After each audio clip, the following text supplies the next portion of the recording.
Hello folks, welcome to the channel. If you wish to learn how to check if your Windows license is OEM, retail or volume, then watch this video. Now let me quickly explain what the licenses mean. So the OEM license is for the Windows copy that comes pre-installed on your system when you purchase it.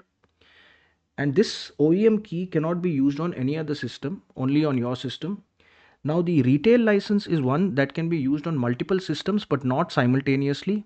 It can only be used on one system at one time. So if you're using the license key say in A system, then you cannot use it in B system at the same time. But if you sign out in the A system, you can use it in the B system, then you cannot sign in the A system.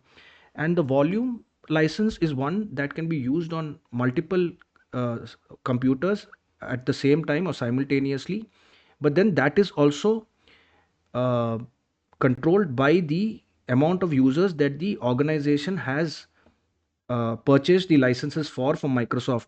So basically these volume licenses are purchased by organizations. Now let us see how can we find out what license key do we have. So we'll go to command prompt, right click on it and run as administrator in the elevated mode. And in the elevated mode, we will enter the command slmgr space /dli and press enter. And you'll see that it shows that this is a Windows operating system with an OEM DM channel, which means that my computer is running an OEM license. Another simple method, if you want to know if you want to download this software, is you can download this software called Show Key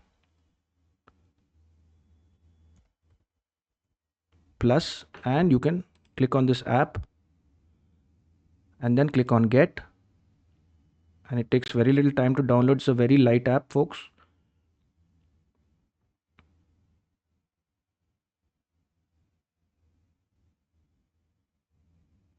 And we'll just wait for it for some time.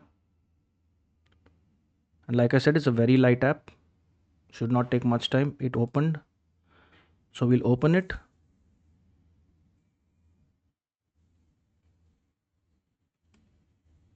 And there you go, it opened in the background, and you can see that it already will show you the information, and you get it is here in the OEM edition. It shows OEM DM. It'll give you the OEM key also, so it shows that my computer is running an OEM key. If this video helped you, then kindly subscribe to the channel. Enjoy your day.